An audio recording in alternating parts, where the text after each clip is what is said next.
Hola a todos, para mí es una enorme satisfacción encontrarme de nuevo con ustedes para tocar algunos temas de ciencia política. Mis alumnos me han preguntado sobre esta segunda vuelta electoral, cuál es mi análisis, cuáles mis comentarios que puedo dar al respecto, pero vamos a hacerlo de una manera muy didáctica a través de esta pizarra.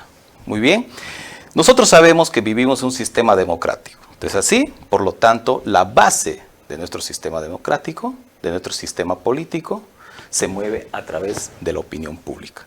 Y lo vamos a hacer este análisis con respecto a esta variable que es muy importante, ¿no? De por qué los candidatos suben, se estancan, otro está subiendo más arriba y otro está estancado. Entonces hay una explicación sobre este tema, ¿ya?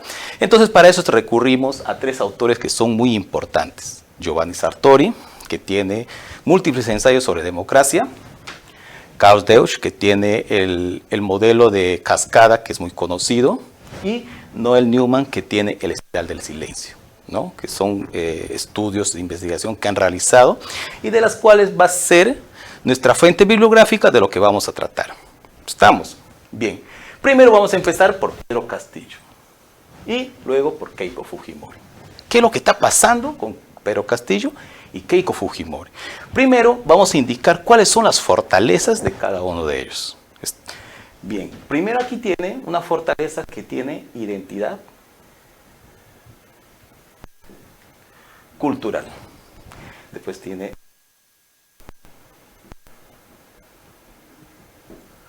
racial y tiene un tema de regionalización.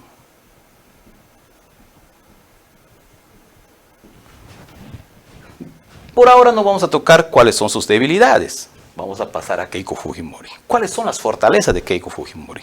De manera inmediata podemos decir que es su partido político,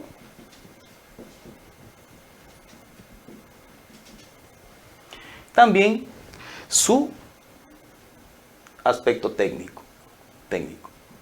Tiene técnicos, ¿no? Tiene varias campañas electorales, por lo tanto, tiene una fortaleza técnica.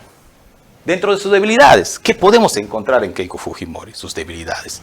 Podemos encontrar de manera de sentido común lo que se nos viene a la mente. ¿Qué puede ser? Un tema de corrupción,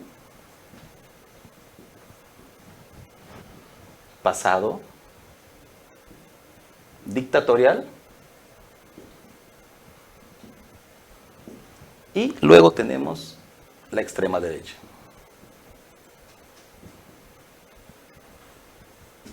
Estas son las debilidades que muestra Keiko Fujimori. Y eso ha hecho, después que nosotros hemos tenido la segunda vuelta electoral, no, la primera vuelta electoral, los resultados inmediatamente se han manifestado en el primer sondeo de opinión.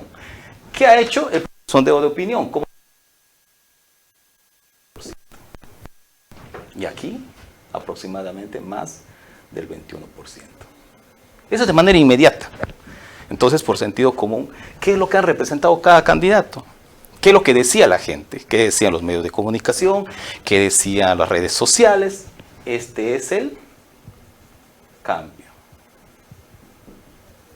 Y esto es el continuismo.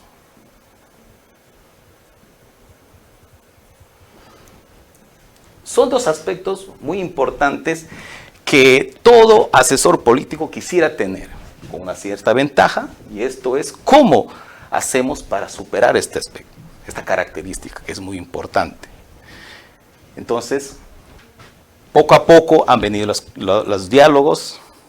A Pedro Castillo no se le conocía mucho, en la primera vuelta no le han atacado mucho, y por lo tanto no se sabía mucho sus debilidades. Pero luego, en el acontecer de los días, iba mostrando ciertas debilidades. Una debilidad técnica, una debilidad organizacional,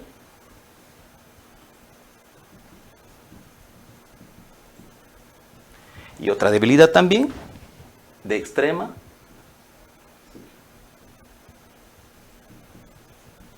izquierda. Hasta ahí, ambos candidatos ya han mostrado sus debilidades y han mostrado sus fortalezas. Ya lo comenzaron a ubicar, ¿no? A este candidato Pedro Castillo, sus debilidades. Bien.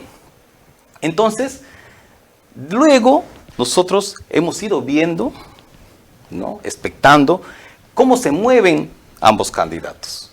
Ya tenemos la identificación de cambio y continuismo. Y para pasar al segundo plano, para ver por qué los candidatos suben y otros candidatos se retienen, vamos a primero identificar en el tiempo qué es lo que está aconteciendo con nuestras campañas políticas, con estos momentos, que es la situación de crisis. Este tema se convierte en esta campaña muy peculiar. Podrían decir que se parece a la campaña de 1990, cuando teníamos crisis económica, terrorismo, narcotráfico, etc. Pero eso era una situación interna. Ahora tenemos una situación externa. La pandemia no ha sido producida por nosotros, ¿no? Ha venido de afuera y ha generado dos características: económica y de salud pública. Pero aquí se manifiesta algo importante que debe captar en los votantes, que es una situación de miedo. No sabemos si mañana vamos a tener el COVID, no sabemos si mañana vamos a tener trabajo. Diferentes cosas se puede preguntar la gente a través de esto. Hasta ahí nosotros tenemos qué es lo que está aconteciendo de manera, ¿no?, en el momento histórico que nosotros tenemos, y tenemos ambos candidatos que están luchando a la segunda vuelta. Entonces lo que nosotros nos podemos preguntar, ¿qué es lo que está pasando en este escenario? ¿Por qué estamos viendo que Keiko está subiendo y Pedro Castillo está estancado? ¿Cuál es la respuesta que podemos dar a eso? Entonces, aquí se ha mostrado algunos aspectos ya que han ido, ¿no?, que han ido aconteciendo. Por ejemplo, el candidato Pedro Castillo y su equipo ha comenzado a atacar a través de corrupción. Este es un tema muy delicado. Entonces la respuesta inmediata que ha sido, también lo han identificado por un tema de corrupción como debilidad. A través del señor Cerrón, ¿no?, que tiene una sentencia por corrupción. Es decir, dentro de la estrategia política, cómo se mueven los escenarios, han logrado neutralizar. Para el equipo técnico de asesores de Keiko, lo han logrado neutralizar. Entonces tú me hablas de corrupción, yo también te hablo de corrupción. Ambos bandos tienen lo suyo en el tema de corrupción. Por eso está en el debate, han tratado de hablar entre ellos. Corrupto, quién es más corrupto, quién es menos corrupto. Hasta ahí la gente, este tema ya se ha neutralizado. Segundo aspecto, ¿qué es lo que puede pasar con esto? Pasado dictatorial, ¿no? Eso es un tema muy delicado también. Pero el equipo técnico, creo, a mi entender, comenzó a analizar este aspecto de Pedro Castillo, las debilidades. Ahora les digo por qué.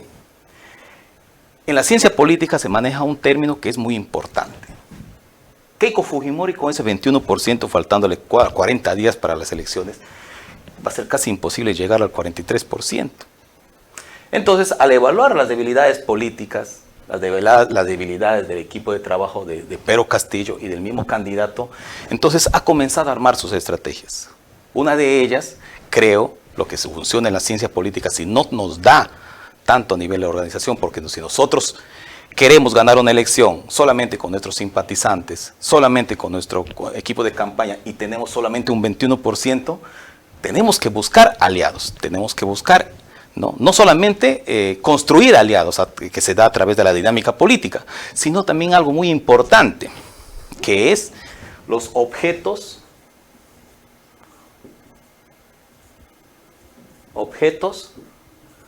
políticos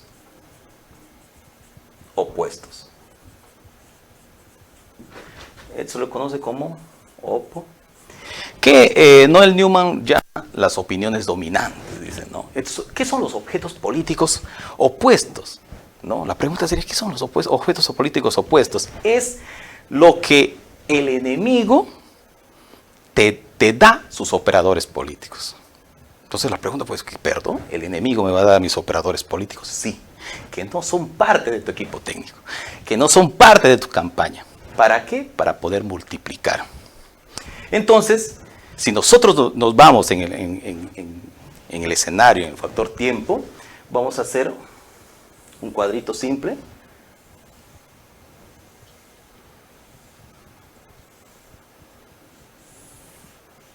Vamos a hacer un cuadrito. Aquí vamos a...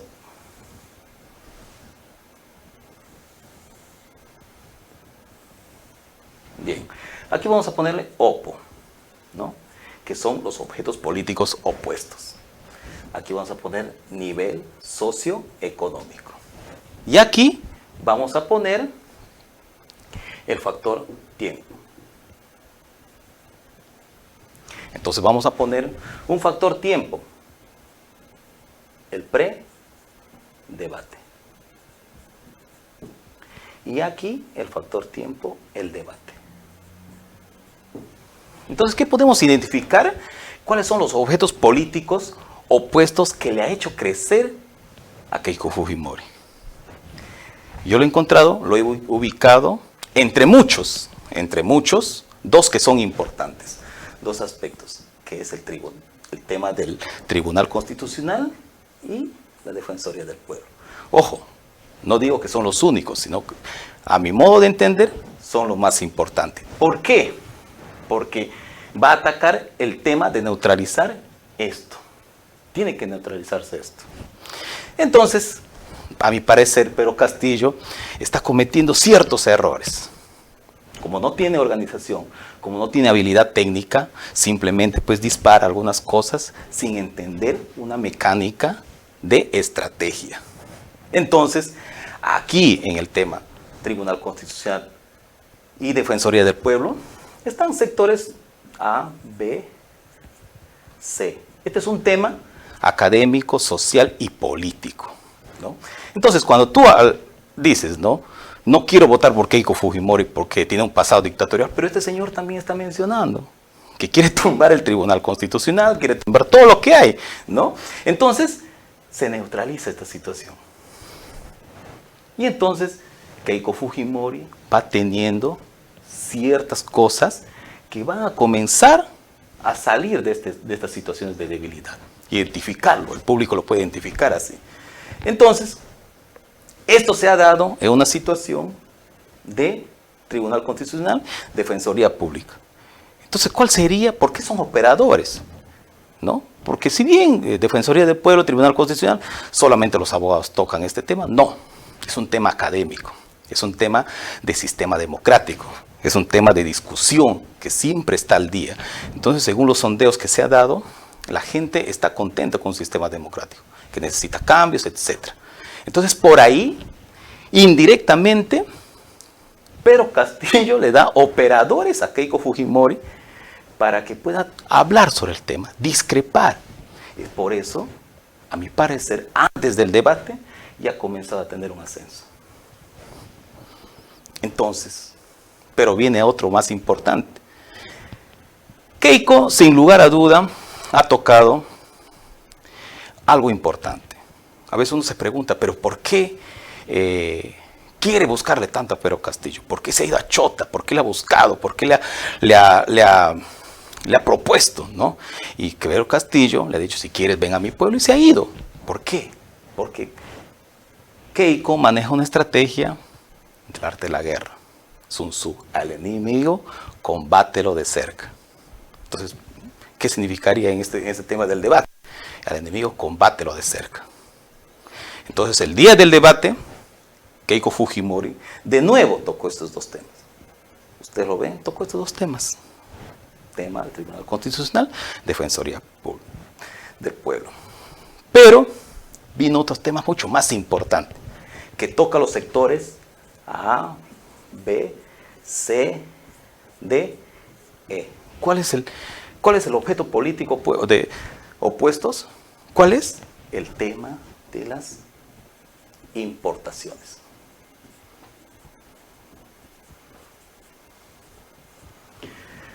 Este tema, al tocar y sin tener un fundamento técnico, solamente tener un fundamento político ideológico, no le basta. Aquí está, por lo menos, hasta el año 2020, si no me equivoco, habían 10.783 empresas. Hasta el 2020, 10.783 empresas importadoras. Quiere decir, alrededor de 1 millón de personas que están directamente trabajando con temas de importaciones. ¿Eso significa que todos los importadores van a votar por Keiko Fujimori? No. Pero significa que hay un tema. O sea, al ser humano no le gusta que le causes temor, ¿no? Entonces, esa situación ya comienza a generar opositores, ya comienza a generar argumentos positivos a favor de una candidatura. ¿Me dejo entender? Cosa tan simple era de por qué los panaderos y pasteleros de la Asociación de Panaderos y Pasteleros se han manifestado en contra de esta candidatura. Es decir, Pedro Castillo le está regalando los operadores que no tiene Keiko, que no los tiene y no los iba a tener, pero él le está regalando. Día a día, al hablar, sin una estrategia, ¿no? Por eso está creando estos señores que son los operadores. Entonces, ¿qué es? A ver, ¿por qué tendría que seguir subiendo Keiko? Bajo mi análisis, yo creo va a tener que seguir subiendo después del debate. En una próxima encuesta va a seguir subiendo. ¿Pero por qué? ¿No? Entonces, ahí viene la teoría de estos señores. De Karl Deutsch. ¿Qué decía? ¿No? En su modelo de cascada, ¿no? Digamos que cada importador es un líder en su área, cada empresario, ¿no? Y ese empresario vende a un mayorista. Y ese mayorista vende a un minorista. Ese minorista vende a un restaurante, digamos en el ejemplo del pollo, ¿no? Yo compro maíz, voy a vender mi maíz para determinadas granjas. Entonces, el modelo de cascada de Karl Deutsch significa lo siguiente: va a seguir cayendo como cascada a todos los líderes, ¿no? Va a seguir hasta el último plano. Este tiempo le va a alcanzar de 30 días que le falta a Keiko Fujimori para que pueda suplantar ese 43%, tampoco no lo sé. Pero de que va a seguir subiendo, va a seguir subiendo. Esta es la explicación técnica desde la ciencia política que yo les puedo dar para que ustedes puedan entender bajo esta situación objetos políticos opuestos, ¿no? Que son opiniones dominantes que pasan. Por ejemplo, a una persona que está dedicándose, por ejemplo, a la importación, de la noche a la mañana no les vas a decir, no, la importación no es así. No, hay una opinión dominante aquí. Hay una opinión dominante en el TC sobre la Defensoría del Pueblo. Estos son algunos ejemplos. Yo creo que son los más importantes. ¿Habrán otros? Sí. Entonces la pregunta que cae por Maduro sería, ¿quién va a ganar las elecciones? Podría decir que si este señor va creando objetos políticos opuestos a favor de Keiko Fujimori, sin lugar a duda va a ganar Keiko Fujimori. Pero si este señor se pone las pilas y no acepta los debates prácticamente, no, pero eso también puede ser contraproducente, ¿no? Pero ya he visto, según las redes sociales, algunas estrategias. Por ejemplo, esta. Porque la estrategia tiene que salir de las fortalezas. ¿No es así? No de las debilidades, sino de las fortalezas. Porque ya a Keiko prácticamente ya han dicho de todo y lo han neutralizado. ¿Quién la ha neutralizado? Este señor, ¿no? Con su amigo Cerrón. Pero si ustedes ven, ¿no? Hay un método ya de la parte de la estrategia, fortalezas, ¿no? ¿Cómo voy a hacer para no bajar, sino al menos mantenerme y subir un poco? Regionalización. Ahí vienen las estrategias, por ejemplo, las regiones contra Lima, etcétera, ¿no? Entonces esas estrategias ya creo que el equipo técnico también de Keiko va a tratar de contrarrestar, pero yo creo que por ahí va, ¿no? Entonces este tema de las importaciones, si ustedes se preguntan, ¿qué parte del país le afecta más? ¿La parte norte o la parte sur? Sin duda la parte norte. Entonces yo creo que si sube la parte norte tiene que ver algo en esto, ¿no? Pero el espiral del silencio, tanto como el modelo de cascada, van a hacer su trabajo, ¿no? ¿Por qué? Porque el pequeño comerciante que se dedica a trabajar de repente 16 horas al día, no le interesan las redes sociales, no le interesan los medios de comunicación. ¿No es así? Pero al momento va a preguntar al operador del medio de la opinión pública. ¿A favor de quién va a ser de esta candidata? Entonces, ¿cuáles son sus operadores de este candidato? ¿Cómo va a crecer? Ese es el gran trabajo que tiene el equipo técnico. ¿Hay estrategias? Lo hay. Pero yo creo que eso lo vamos a dejar para el trabajo del equipo técnico de Pedro Castillo. Muchas gracias.